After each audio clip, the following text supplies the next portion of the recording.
اعوذ باللہ من الشیطان الرجیم بسم اللہ الرحمن الرحیم سبحانک لا علم لنا الا ما علمتنا انک انت العلیم الحکیم۔ شرک اعتقادی کی 4 قسمیں بیان کی گئی: شرک فی العلم، فی التصرف، فی الدعاء، فی العبادت۔ اب شرک عملی و فعلی کی اقسام بیان کیے جاتے ہیں۔ اس کی 2 قسمیں ہیں۔ پہلی قسم ہے تحریم لغیر اللہ اور دوسری قسم ہے نظر لغیر اللہ۔ اس کو شرک فعلی بھی کہتے ہیں، شرک عملی بھی کہتے ہیں، اس لیے کہ اس سے مقصود کانا ہوتا ہے اور وہ ایک خاص عمل ہے، تو اس لیے اس کو شرک فعلی و عملی کہا جاتا ہے۔ اس کی پہلی قسم ہے تحریم لغیر اللہ، یعنی غیر اللہ کے خوف یا اس کے تقرب کے لیے کسی چیز کو حرام سمجھنا، حرام ہونے کا عقیدہ رکھنا کہ اگر میں اس کو حرام نہیں سمجھوں گا تو غیر اللہ مجھے نقصان پہنچا دے گا اور مجھے ضرر پہنچا دے گا، اور میں حرام سمجھوں گا تو میں اس کے قریب ہو جاؤں گا۔ غیر اللہ کے خوف یا اس کے تقرب کی وجہ سے کسی چیز کو حرام سمجھنا، حرام کا عقیدہ رکھنا۔ ایک تو ویسے کسی حلال چیز کو حرام سمجھنا یا حرام کو حلال سمجھنا، وہ بھی کفر ہے، لیکن اس کی بنیاد خوف و تقرب نہیں ہوتا ہے بلکہ انکار و عناد ہوتا ہے۔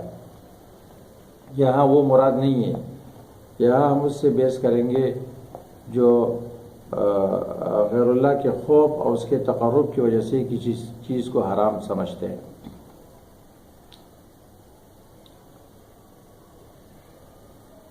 مشرکین عرب دین ابراہیمی پر تھے، لیکن ایک شخص تھا، اس کا نام تھا عمرو بن لحی الخزاعی، جس کے متعلق اللہ کے رسول صلی اللہ علیہ وسلم نے ارشاد فرمایا کہ عمرو بن لحی الخزاعی وہ پہلا شخص ہے جس نے عربوں کا دین بگاڑا، اور اس نے صائبہ و بحیرہ وغیرہ کا رسم جاری کیا، اور آپ نے فرمایا کہ میں نے اس کو جہنم میں دے گا۔ وہ اپنی انتڑیاں کھینچ رہا تھا اور اس کی بدبو سے جہنمیوں کو بھی تکلیف تھی، تو اس نے یہ رسم جاری کروایا تھا، اور عرب کچھ جانوروں کو غیر اللہ کے خوف، اس کے تقرب کے لیے اس پر سواری حرام سمجھتے تھے، اس کا دودھ نکالنے بھی۔ اور سورۃ مائدہ میں اس کا بیان ہے: ما جعل اللہ من بحیرۃ ولا سائبۃ ولا وسیلۃ ولا حام ولکن الذین کفروا یفترون علی اللہ الکذب۔ اللہ نے بحیرہ، سائبہ، وسیلہ، حام، ان جانوروں کو اللہ نے حرام نہیں بنایا، مشرکین نے بنایا۔ قرآن کریم نے جو اس تحریم لغیر اللہ پر رد کیا ہے، اس کے لیے 4 قسم کے عنوانات استعمال ہوتے ہیں۔ پہلے تعبیر ہے احلت لکم بہیمۃ الانعام، یہ تمہارے لیے حلال کیے گئے یہ جانور، اس کو حلال مت سمجھو غیر اللہ کی وجہ سے۔ اور دوسری تعبیر استعمال ہوتی ہے کلو مما رزقکم اللہ حلالا طیبا، اس کو کھاؤ۔ اور تیسری تعبیر استعمال ہوتی ہے لا تحرموا الطیبات ما احل اللہ لکم، اس کو حرام مت سمجھو۔ اور چوتھی تعبیر ہے ما جعل، یہ اللہ نے نہیں بنایا، مشرکین نے بنایا، اور اس کو شرک قرار دیا گیا ہے اور اس کو افتراء کہا گیا ہے۔ سورۃ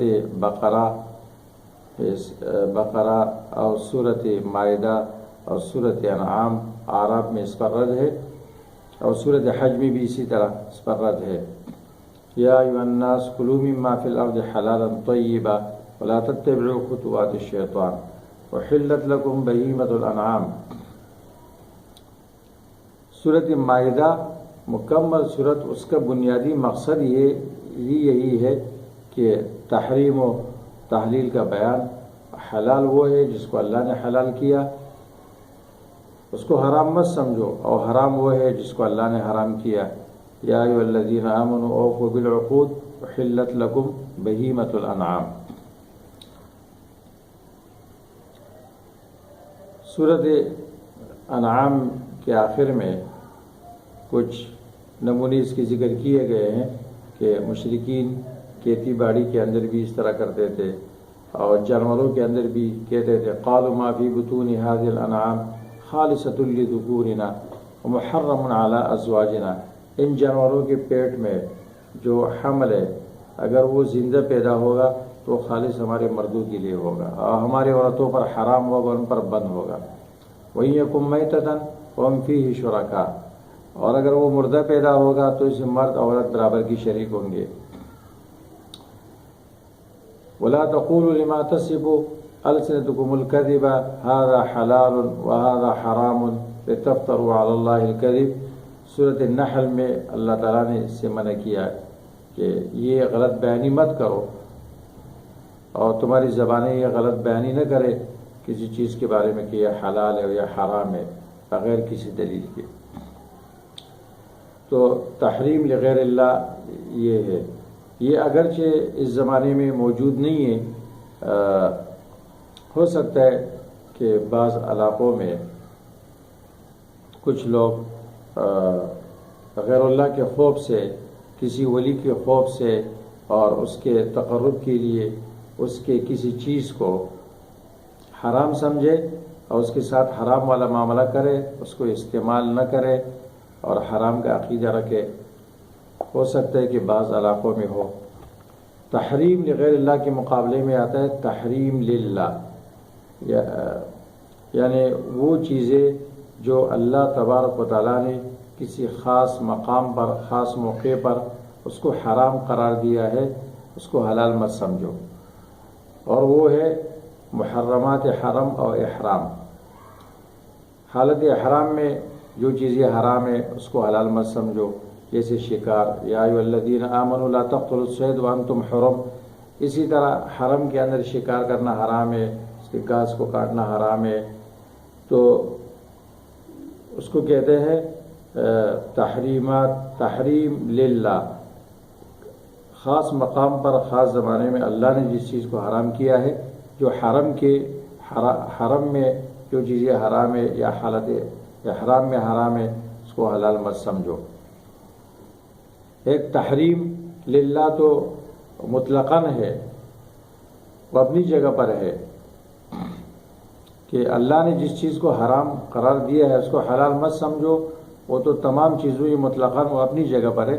یہاں محرمات حرم اور احرام مراد ہے کہ حرم اور احرام والا معاملہ یہ کسی اور جگہ نہیں کرو، اور شکار حالت احرام میں حرام ہے، اور حرم کے شکار کو حرام کرنا، اس کو شکار کرنا ناجائز ہے۔ تو یہ تقدس اور یہ عظمت ان مقامات، ان مواقع کے ساتھ خاص ہے، یہ کسی اور مقام پر نہیں کیا جائے گا۔ اس کو کہتے ہیں تحریم لغیر اللہ، غیر اللہ کے خوف کی وجہ سے کسی چیز کو حرام سمجھنا اور یہ عقیدہ رکھنا کہ اگر میں نے اس کو حرام نہیں سمجھا، اس کو استعمال کیا، یہ مجھے نقصان پہنچا دے گا۔